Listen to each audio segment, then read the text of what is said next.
আসলাম রান্নাঘরে, ঠাকুর ঘরে অনেকটা কাজ অ্যাডভান্স করে রেখে এসেছি। আবার 12:30টার সময় পূর্ণিমা লাগবে, তারপর গিয়ে বাকি আমার যেগুলো আছে সেগুলো সব কিছু রেডি করবো। তো লক্ষ্মী পূজা পূর্ণিমা লাগার আগে এটা সেভ করব। আর আজকে অমিতাভ অনেক কাজ করেছে। আমি ঠাকুর ঘর থেকে এইমাত্র আসলাম, আর আজকে তো সোমবার, ভোলে বাবার পাঁচালি পড়লাম, লোকনাথ ব্রহ্মচারীর পাঁচালি পড়ে সব কিছু করে এই জাস্ট বেরোলাম। এখন আসলাম রান্নাঘরে, এসে চা খেয়ে নেবো, ছেলের বনবিটা দেবো। আর অমিতাভ এই মানে এতক্ষণ সময়ে আজকে ফিল্টারটা পুরো ভালো করে পরিষ্কার করেছে,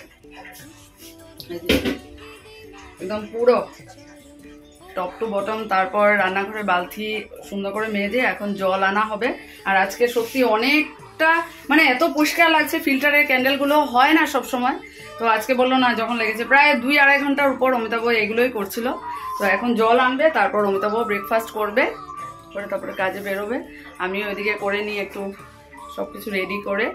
তারপর তো ইচ্ছা আছে একটু খিচুড়ি লাবড়া তরকারি, তোমরা দেখেছোই, তো ওটাই রেডি করে রাখবো। এখন এটাই মানে লাবড়া তরকারিটা বানিয়ে রাখবো, আর খিচুড়িটা পরে করবো, এটাই মনে মনে ভেবেছি। দেখা যাক কি হয়। তো তোমরা সারাদিন সঙ্গে থাকো। আর কে কিভাবে লক্ষ্মী পুজো করছো, আমি তো সন্ধ্যার সময় পাঁচালি পড়বো, বড়মার কাছেই দিয়েছি আমি, মানে সব কিছু রেডি করে দেবো। তো বড়মার পাঁচালি পড়বো। তোমরা কে কিভাবে করছো, অবশ্যই আজকে সবাই ব্যস্ত, পূজাগরি লক্ষ্মী পুজো। তো চলো সারাদিন সঙ্গে থাকো আর স্কিপ না করে ভিডিওটা দেখো, আশা করি ভালো লাগবে। ছেলের বনবিটা দিয়ে দিয়েছি, আর এই দেখো আমার চা আর মেরিগোল্ড বিস্কুট নিলাম। আর আমি কিছু খাবো না, যেহেতু এখনো পূর্ণিমা লাগেনি শুধু, আর আজকে আমুল তাজা দেয়নি, শুধু গরুর দুধের চা বানিয়েছি। চা খেয়ে তারপর অনেক কাজ আছে। অমিতাভকে ব্রেকফাস্ট রেডি করে দেবো, ছেলের দেবো রুটির সাথে কিছু তরকারি বানিয়ে, তারপর লাবড়া তরকারি সবজি কাটবো, কেটে বসাবো, তারপর আবার স্নান করে ঠাকুর ঘরে যাব। অনেক কিছু কাজ করা আছে, চলো। দেখো ছেলের আর দিদির জন্য আলু তরকারি বসিয়েছি, বলেছে এরকম মাখা মাখা করে দিতে। এখন বসলাম আমি লাবড়া তরকারির সবজি কাটবো এক এক করে। মূলা, বরবটি, তারপর গাজর, পটল, এখানে মিষ্টি কুমড়, ভাত করলা, ঝিঙ্গা, লাই কচু, আদা আর কাঁচা লঙ্কা, এখানে বাঁধাকপি আছে, তারপর এখানে টমেটো, আর এখানে আলু। চলো, মিষ্টি কুমড়টা দেখো কালারটা কি দারুণ না, দেখে মনে হচ্ছে খুব ভালোভাবে মিষ্টি হবে। তো আমার সবজি কাটা হয়ে গেছে, এখন শুধু এই যে আদাটা রেখেছি, আদাটা কাটবো, খিচুড়ির জন্য রেখে দেবো রেডি করে। আর এখন তো এই লাবড়া তরকারিতে দেবো। খিচুড়ির জন্য এই যে মুগ ডাল, আর এখানে চানার ডাল, আর এটা এনেছে চাউলের গুঁড়ো, যেটা দিয়ে আলপনা দেওয়া হবে। আর এই নারকেলটা রেখেছিলাম, যে কাল তো নারকেল নাড়ু বানানো হয়েছে, এটা রেখেছি, একটু খিচুড়িতে দেব আর একটু লাবড়া তরকারিতে, খুব টেস্ট হয় কিন্তু। দেখতে দেখো এত ভালো লাগছে না। এখন বসিয়ে দেব।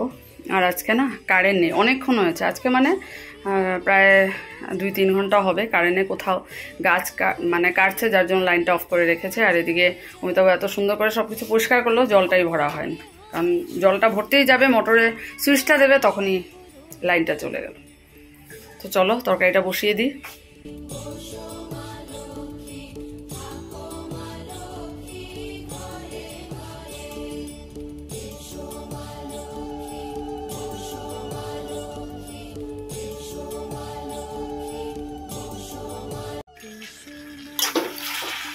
দেখো আমার লাবড়া তরকারি হয়ে গেছে, কেমন লাগছে দেখতে অবশ্যই জানিও।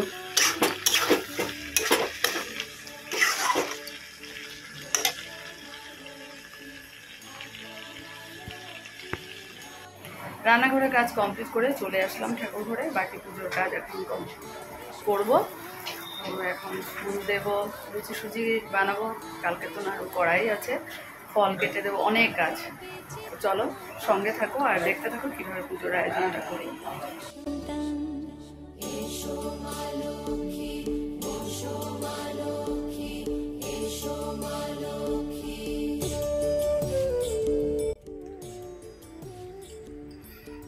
কি কিউট হয়েছে না এই ঢোল যাব এই বর্মার সামনে দিয়েছি, মানে এত ভালো লাগছে আমার। আসনটাই যেন মানে আসনের সৌন্দর্য বেড়ে গেছে। এত সুন্দর ফুল দিয়ে সাজিয়েছি, মন্দির থেকেও এনেছে আর বাড়িতে ছিলই। তো অনেকটা রেডি হয়ে গেছে। এখন আমি বানাতে যাব সুজি আর লুচি। আর এখানে রেডি করেছি নৈবেদ্যটা, পান সুপারি রেডি হয়ে গেছে। তো তোমাদেরকে একটু সব কিছু দেখিয়ে দিলাম। এখানে তো নাড়ু আছে। তো চলো এখন সুজি লুচিটা বানিয়ে নিই। ড্রাই ফ্রুটগুলো কবেই এসছে, তো ভেবে রেখেছিলাম যে লক্ষ্মী পুজোর দিনই পুজোতে দেব। তো এখন সুজি বানাবো, একটু কিশমিশ নিয়ে নিলাম।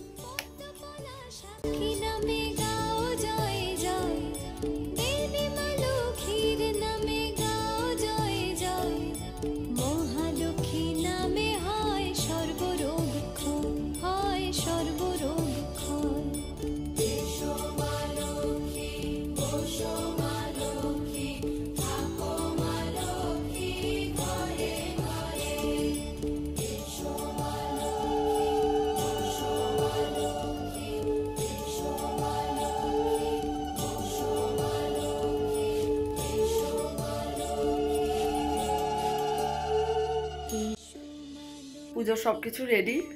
এখন আমি পাঁচালি পরবো, শাড়ি পরে নিয়েছি, আলতা পরলাম। চলো, ফাইনালি আমার পুজোর আয়োজন কমপ্লিট।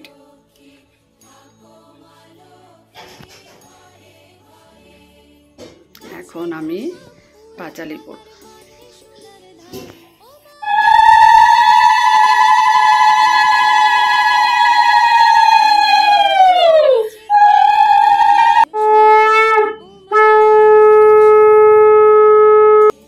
পাঁচালি পড়া হয়ে গেছে, পর্দা টানিয়ে দিয়েছি, ঠাকুরের ভোগ হচ্ছে। আর এদিকে দেখো আমার ছেলে আলপনা দিচ্ছে।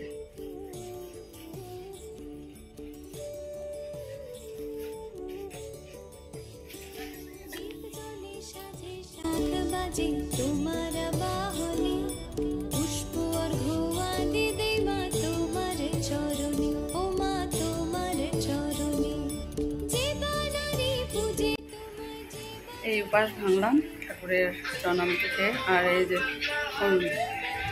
অমিতাভকে দিয়েছি, ছেলের প্রসাদ খাওয়া হয়ে গেছে। ওর একটা ক্লাস আছে অনলাইন, ওখানে বসেছে। তো আজকে ভীষণ মনে পড়ছে যে আগে সেই ছোটোবেলায় যে লক্ষ্মী পুজোতে আমরা এত আনন্দ করেছি। আজকে বন্দনাবতীকে সেটাই বলছিলাম যে প্রসাদ মানে পূজা হওয়ার দেরি সব এসে বাড়িতে বসে রয়েছে যে প্রসাদ খাবে আর একসাথে ঘুরতে বেরিয়ে যাব সারা মানে অনেক রাত অবধি। 10টা সাড়ে 10টা পর্যন্ত বাড়িতে মানে ঢুকিয়েছি, তখন 10টা সাড়ে 10টা মানে যেখানে যেখানে খিচুড়ি মানে করেছে সেই বাড়িতে। আর পরের দিন যাব যেখানে নাড়ু পাওয়া যাবে, আগের দিনে ওখানে না।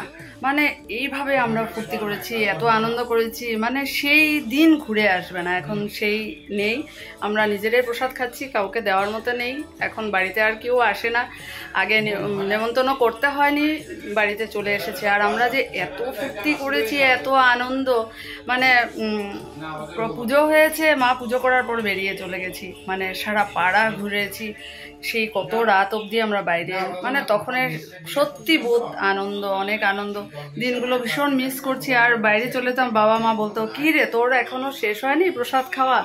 আর কেউ আসলে বাবা আর মা দুজন মিলেই প্রসাদে, তখন তো আর সেই কথা নেই, চলে গেলাম। তো চলো, অনেক কথা বললাম, এখন খেয়ে নিও। তো বারবার বলছে সারাদিন উপোস, কিছু খেয়ে নাও, তারপরে তো অনেক কাজ দেখো সব কিছু রয়েছে, এগুলো গুছিয়ে রাখতে হবে, কাল স্কুল আছে। চলো,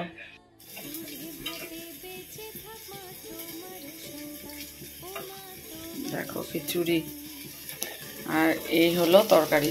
তরকারি কিছুটা এখানে মিলিয়ে দিয়েছি।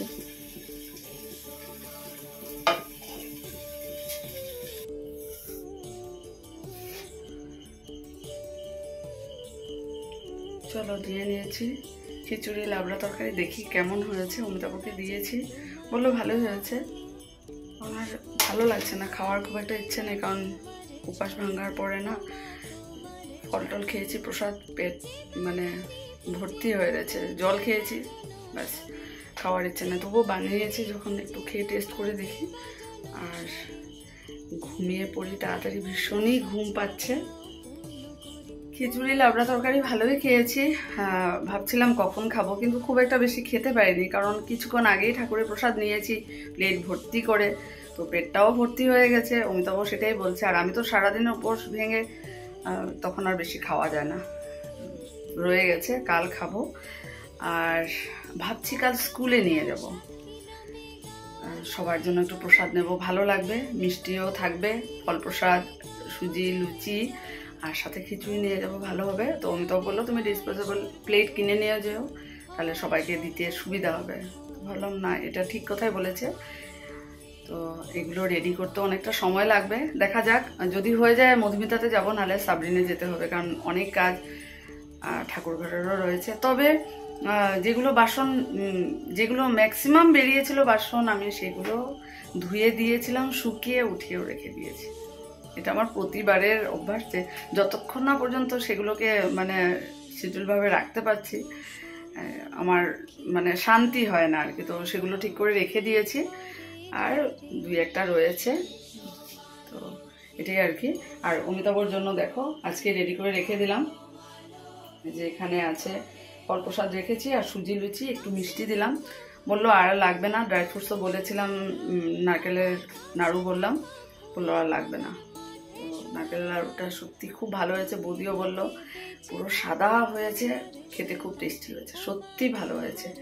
ঠাকুরের ভোগে দিয়েছি, ঠাকুর ভালো খেয়েছে, এটাই ভালো লাগছে। মা লক্ষ্মী সবাইকে দিয়েছি। যাক, ভালোভাবে সব কিছু হয়ে গেছে, এখন ঘুমোতে যাবো। আর এখন জাস্ট ঘড়িতে দেখে আসলাম 11টা বাজতে 5 মিনিট বাকি, সকালবেলা উঠতে হবে।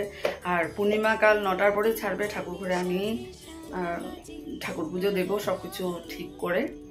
তো যার জন্য অমিতাভর টিফিনটা আমি রেডি করে রেখে দিই, ও তো আর সুবিধা পাবে না। তো চলো ব্লগটা শেষ করছি। তোমরা কে কিভাবে করলে, আর আমার পুজোর আয়োজন তোমাদের কেমন লাগলো, ব্লগটা কেমন লাগলো, অবশ্যই কমেন্টস করে জানিও, অপেক্ষায় রইলাম। চলো ভালো থেকো, সুস্থ থেকো, নতুন একটা ব্লগে তোমাদের সাথে দেখা হবে। Good night.